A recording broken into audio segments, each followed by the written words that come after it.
പിന്നെ നമ്മുടെ കൂടെയുള്ളത് കേസ് കാർഡ് ബി എക്സാമില് തേർഡ് റാങ്ക് കിട്ടിയ അപർണയാണ്. ആദ്യം തന്നെ എനിക്ക് പറയാനുള്ളത് വലിയൊരു കൺഗ്രാറ്റുലേഷൻസ് ആണ്. എന്റെ ഭാഗത്തുനിന്നും അഗ്രിഗുരുവിന്റെ ഭാഗത്തുനിന്നും വലിയൊരു കൺഗ്രാറ്റുലേഷൻസ് ആണ് പറയാനുള്ളത്. എങ്ങനെ ഇപ്പൊ തോന്നണത് ഈ റാങ്ക് കിട്ടിയതില്?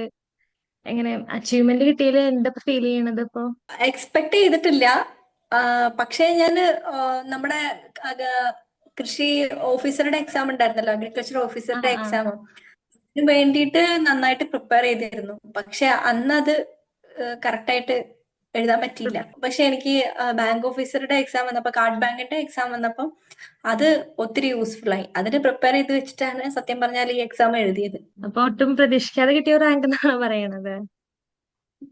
അതായത് കൃഷി ഓഫീസറുടെ തന്നെ നന്നായിട്ട് പ്രിപ്പയർ ചെയ്തിരുന്നു. അന്ന് ഞാൻ അഗ്രിഗുരുവിന്റെ ക്ലാസ് എല്ലാം കണ്ടിന്യൂസ് ആയിട്ട് അറ്റൻഡ് ചെയ്തിരുന്നു. എനിക്ക് ആ തോന്നുന്നു ആ 2000 സ്റ്റാർട്ട് ചെയ്തല്ലോ അഗ്രിഗുരു. ഇതിന്റെ ഒരു കോഴ്സ് സ്റ്റാർട്ട് ചെയ്ത അന്ന് മുതൽ ഞാൻ ഇതിനകത്ത് ജോയിൻ ചെയ്തിട്ടുണ്ടായിരുന്നു.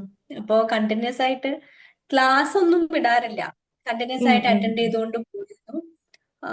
അതുപോലെ നോട്ട്സും എഴുതിയെടുക്കായിരുന്നു. നോട്ട്സും പിന്നെ ആ അവര് പറയുന്ന ക്വസ്റ്റ്യൻസും എല്ലാം കഴിയുന്നതും ആ ടൈമിൽ തന്നെ അറ്റൻഡ് ചെയ്ത് പോവാൻ വേണ്ടി ശ്രമിക്കുകയായിരുന്നു. അപ്പം ഉം ഉം ആ ഒരു ബാക്കപ്പ് വെച്ചുകൊണ്ടാണ് ഈ കാർഡ് ബാങ്കിന്റെ എക്സാമിന് സത്യം പറഞ്ഞാല് പോയി അറ്റൻഡ് ചെയ്തത്. എഒക്ക് ഉം പ്രിപ്പയർ ചെയ്തു. പ്രിപ്പയർ പിന്നെ ചെയ്ത്. മെയിനായിട്ട് ആ ആ ഒരു സിലബസും കൂടെ ഫോക്കസ് ചെയ്തിട്ട് ആണ് ചെയ്തത്. ഉം ഉം പിന്നെ ബാക്കി കാൽക്കുലേഷൻ മീൻസ് മാർക്കും കാര്യങ്ങളും ഒന്നും അത്രയൊന്നും കാൽക്കുലേറ്റ് ചെയ്തൊന്നും നോക്കിയിട്ടൊന്നും ഉണ്ടായിരുന്നില്ല. പക്ഷെ ആ പ്രതീക്ഷ ഉണ്ടായിരുന്നു പ്രതീക്ഷ കയറാൻ ഉണ്ടായിരുന്നു പറ്റും അപ്പൊ. എന്നല്ല. പിന്നെ ഒന്നാമത് എന്താ വെച്ചാല് അത് കുറവല്ലേ, വേക്കൻസി റിപ്പോർട്ടഡും കുറവാണ്. അതന്നെ. നമുക്ക് നല്ല ഇത് കയറി കഴിഞ്ഞാലേ റാങ്ക് ലിസ്റ്റിൽ വരെ അപ്പോയിന്റ്മെന്റ് നമുക്ക് കിട്ടും. അപ്പൊ ഇപ്പൊ ഈ റാങ്ക് കിട്ടിയില്ല, ഇപ്പൊ അഗ്രിഗുരു എത്രത്തോളം ഹെൽപ്പ് ചെയ്തു അതൊന്നും നമുക്ക് ഷെയർ ചെയ്യാൻ പറ്റും? കാരണം അഗ്രിഗുരുവിന്റെ ക്ലാസ് ആയാലും നോട്ട്സ് ആയാലും അപ്പൊ അതൊക്കെ എങ്ങനെ ഒരു യൂസ്ഫുൾ ആയി എന്നൊന്ന് നമ്മളടുത്ത് ഷെയർ ചെയ്യോ? ഞാൻ എക്സ്ട്രാ ഒന്നും പ്രിപ്പയർ ചെയ്തിട്ടില്ല. എന്ന് വെച്ചാൽ ഞാൻ അഗ്രിഗുരു സിലബസ് എടുത്ത് വെച്ചിട്ട് ആ, ഓരോ ടോപ്പിക് ഉണ്ടല്ലോ, അഗ്രിഗുരു സിലബസ് കവർ ചെയ്യുന്നത് നോക്കിയിട്ട് അത് വെച്ചിട്ട് തന്നെയാണ് പ്രിപ്പയർ ചെയ്ത്.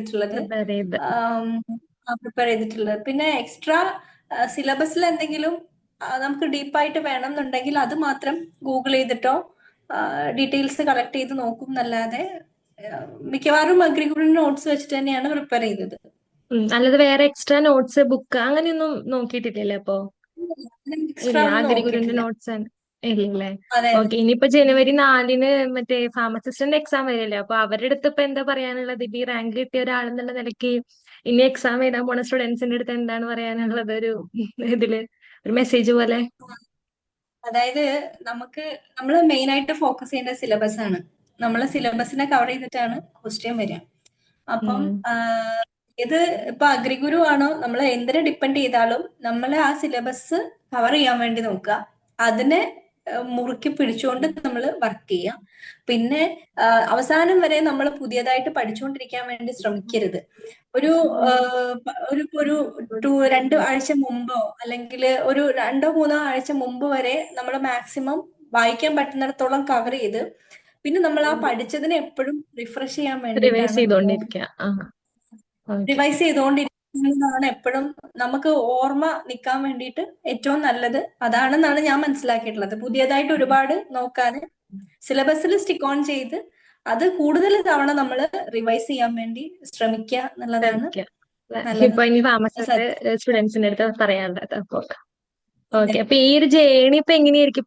ഇപ്പൊ ടെൻഷനൊക്കെ ഉണ്ടായിരുന്നു എക്സാം എഴുതാനായിട്ട്, അതിലേക്ക് എത്താൻ വേണ്ടി ആ ഒരു ജേണി നമ്മുടെ അടുത്തൊന്ന് ഷെയർ ചെയ്താൽ കൊള്ളായിരുന്നു. അതിലേക്ക് എത്താൻ. ടെൻഷൻ ഉണ്ടായിരുന്നു. കാരണം അതായത് ഇപ്പൊ നമുക്ക് എന്നെ സംബന്ധിച്ചിടത്തോളം ഞാന് ഈ ഒരു കാർഡ് ബാങ്കിന്റെ എക്സാമോടുകൂടി ഇനി അധികം PSC ഒന്നും പ്രിപ്പയർ ചെയ്യണ്ട എന്നുള്ളൊരു ആറ്റിറ്റ്യൂഡ് ആയിരുന്നു. കൃഷി ഓഫീസർ ആ എഴുതി പിന്നെ ഒരു കാർഡ് ബാങ്കും കൂടെ വിളിച്ചിപ്പോ എന്നാ പിന്നെ അതുകൂടെ എഴുതിയേക്കാം എന്നുള്ള രീതിയിലായിരുന്നു. അപ്പോ കൃഷി ഓഫീസറുടെ റാങ്ക് ലിസ്റ്റ് ആ സമയം ആയപ്പോഴത്തേക്ക് വന്നിരുന്നു. അപ്പൊ അതിനകത്ത് പ്രതീക്ഷിച്ച പോലെ നമുക്ക് കിട്ടാത്തത് കൊണ്ട് എങ്ങനെയെങ്കിലും ഇതിലെങ്കിലും എഴുതിയെടുക്കണം എന്നുള്ള രീതിയിൽ ആ എന്നൊരു ഒരു രീതിയിലാണ് നമ്മളപ്പോ വർക്ക് ചെയ്തത്. വാശിയുണ്ടായിരുന്നു. എങ്ങനെയെങ്കിലും നല്ല നമുക്ക് വാശിയിലാണ് അപ്പൊ മുന്നോട്ട് എഴുതിയെന്നാണ് വരണം, പറയണത്. ആ ഒരു ആറ്റിറ്റ്യൂഡ് വെച്ചാണ് പ്രിപ്പയർ ചെയ്തത്. അപ്പം ആ ആ പിന്നെ ദൈവം സഹായിച്ചു.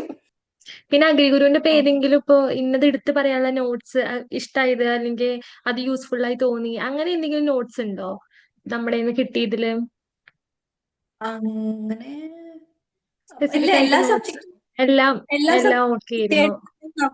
ഉണ്ട്. അപ്പം നമുക്ക് ആ അങ്ങനത്തെ ഒരു ഇഷ്യൂ ഇല്ല. പിന്നെ നമ്മുടെ അഗ്രികൾച്ചറിനെ സംബന്ധിച്ചിടത്തോളം നമ്മുടെ സിലബസിൽ വലിയൊരു മാറ്റം വരുന്നില്ല. ആ എനിക്ക് ശരിയാണ്, തോന്നിയിട്ടുള്ളത് എല്ലാതും റിപ്പീറ്റ് കഴിഞ്ഞ റിപ്പീറ്റ് അങ്ങനെ. എക്സാമിന് എല്ലാ സിലബസും ഒരേ സംഭവം തന്നെ റിപ്പീറ്റ് ചെയ്തിട്ടാണ് കണ്ടിട്ടുള്ളത്.